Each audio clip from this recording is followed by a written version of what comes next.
Assalamualaikum warahmatullahi wabarakatuh. Waalaikumsalam warahmatullahi Waalaikumsalam wabarakatuh. warahmatullahi wabarakatuh. Oke, perkenalkan kami dari kelompok 1A, Angkatan 1, Latsar CPNS Kabupaten Rokan Hilir. Jadi ini kami mau ngelakuin mini podcast tugas agenda 2 berakhlak. Oke, saya perkenalkan, nama saya Dewi Rahmayani. Saya bertugas di instansi BPKAD Kabupaten Rokan Hilir sebagai penata laporan keuangan di bidang akuntansi. Ini ada beberapa teman saya. Yang pertama ada Mbak Iis. Silakan perkenalkan dirinya, Mbak Iis. Oke, terima kasih Mbak Dewi. Perkenalkan, nama saya Iis Oktama. Saya dari Badan Pendapatan Daerah Kabupaten Rokan Hilir sebagai penyusun kebutuhan barang inventaris. Terima kasih. Ya, sama-sama. Selanjutnya Mas Ridwan.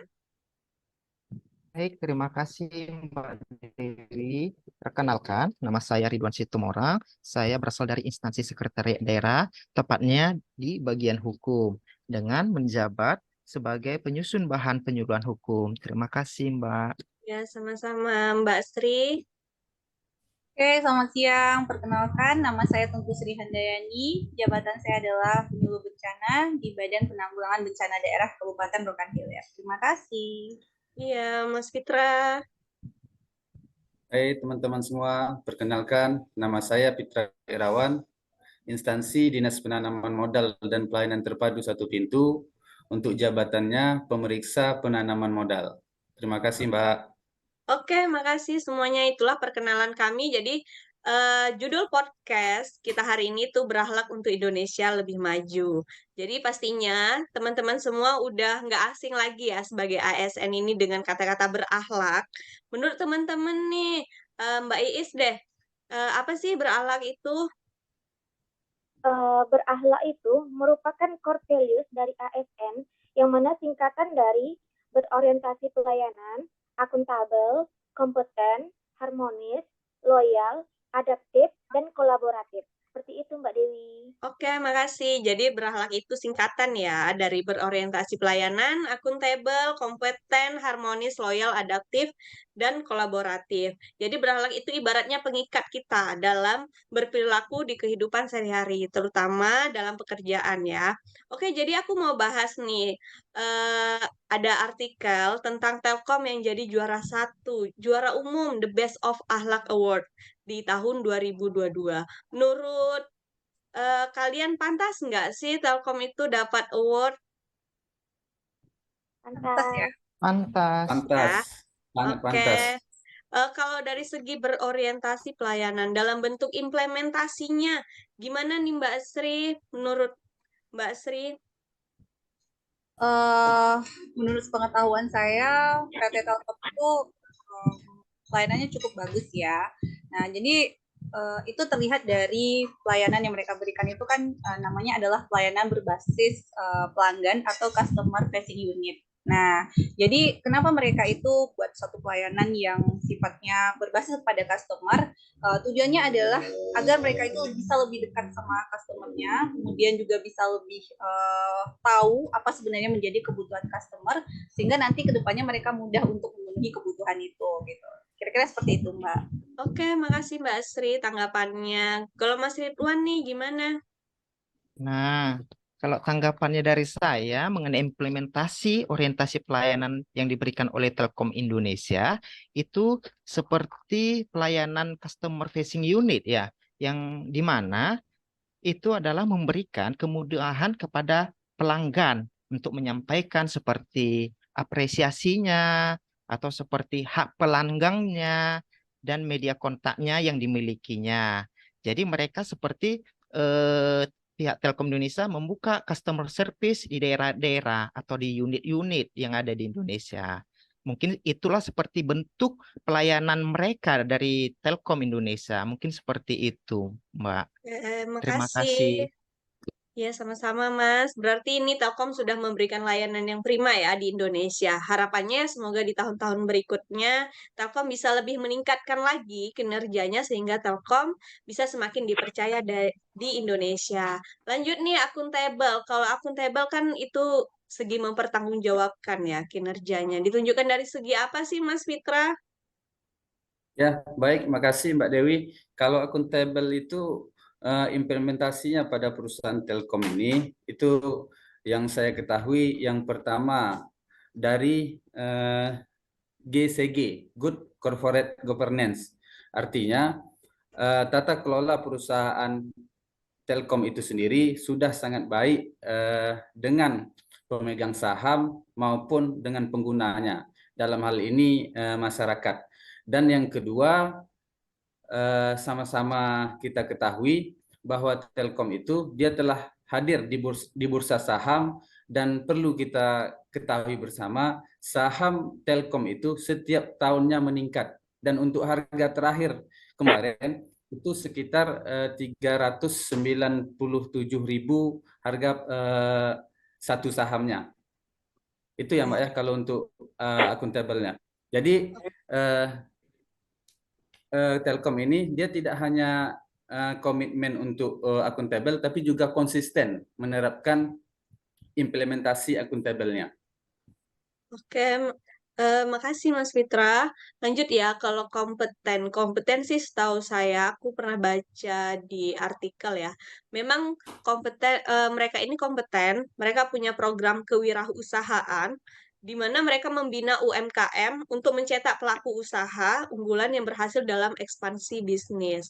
Jadi secara nggak langsung, Telkom ini mendukung agar SDM lebih produktif dan maju, bisa memunculkan inovasi-inovasi baru untuk keberlangsungan negara di masa depan. Jadi berorientasi pelayanan sudah, akuntabel sudah, kompeten juga sudah. Lanjut yang keempat, harmonis. Kalau harmonis ini sikap yang bagaimana Mbak Iis menurut Mbak Iis sendiri? Jadi seperti yang kita ketahui bahwa PT Telkom ini menggunakan harmonis ini sebagai salah satu untuk menuju kesuksesannya.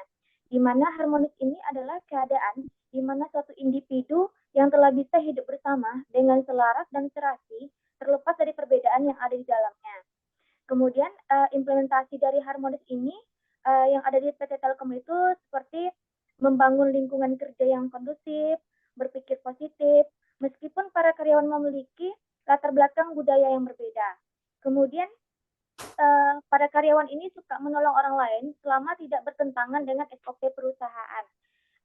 Lanjut, karyawan PT Telkom ini menerapkan nilai harmonis dengan cara sigap memberikan pertolongan bagi pelanggan yang mengalami kesulitan. Seperti itu Mbak Dewi. Oke, jadi harmonis ini berarti sikap kita ya memang nggak bisa dipisahkan ya, apalagi di dunia kerja kita saling membutuhkan, jadi memang harus saling menjaga sikap harmonis supaya lebih tenang. Kalau kerja nyaman, pikiran sudah pasti tenang dan nyaman, jadi pasti sudah bisa memberikan pelayanan yang terbaik untuk orang banyak. Lanjut lagi nih, kalau loyalnya Telkom terhadap Indonesia, bagaimana Mas Ridwan?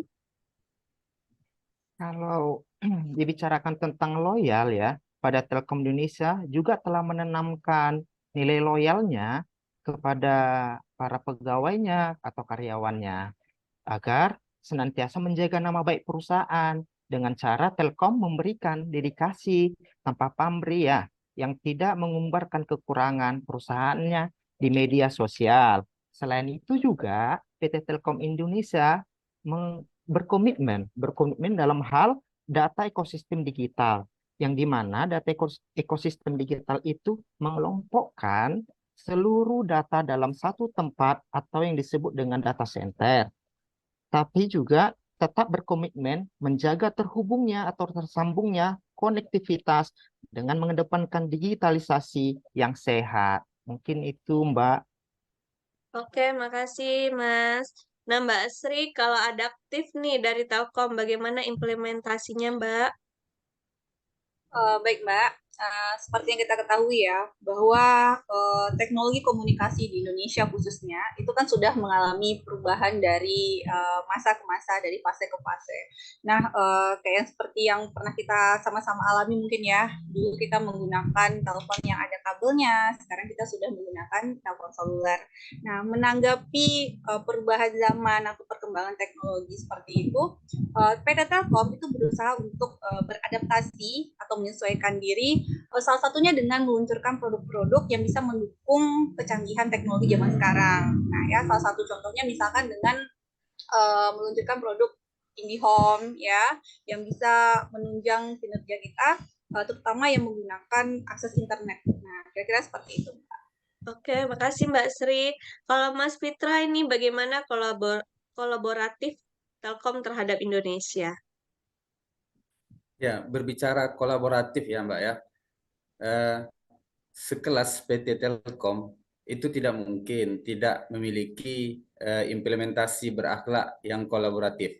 Artinya, baik itu dengan pemerintah secara regulasi maupun dengan pihak swasta lainnya sebagai pendukung implementasi kolaboratif tersebut. Dalam hal ini, Telkom memberikan kesempatan kepada siapa saja untuk memperluas jaringan dan memberikan kemudahan bagi ini perumahan dan apartemen untuk penambahan jaringan, dan juga memberikan kerjasama kepada media group untuk 3 domain bisnis utamanya. Yang pertama itu konektivitas, layanan, dan jaringan. Itu Mbak, kalau yang ini yang saya ketahui tentang kolaboratif, lebih kepada implementasi yang diterapkan di Telkom. Oke, makasih Mas Fitra. Jadi ini saya bisa narik kesimpulan ya. Oke, jadi dari podcast kita ini bisa ditarik kesimpulan bahwa Telkom memang layak untuk mendapatkan Akhlak Award di tahun 2022. Dilihat dari jawaban teman-teman, dari segi pelayanan mereka memang mengedepankan apa yang dibutuhkan oleh masyarakat. Jadi memang fokus pada pelayanan dan ini jadi indikator penting di Telkom. Prestasi yang mereka dapatkan juga bukan dari level atasan saja, melainkan implementasi berakhlak yang dijalankan dari level atasan hingga karyawan. Harapannya semoga Telkom semakin maju, jaya, terus berkembang, dan bisa berkontribusi untuk bangsa negara tercinta kita, Indonesia. Oke, sekian dari saya selaku MC, dan terima kasih untuk teman-teman semua yang sudah hadir di sini, sudah mau meluangkan waktunya. Semoga podcast ini bermanfaat bagi saya, kita, semua teman-teman yang menonton. Ada pantun sedikit dari saya. Kalau ada penjual atap, tolong kami dipanggilkan. Kalau ada kata kami yang tersilap, kami mohon dimaafkan.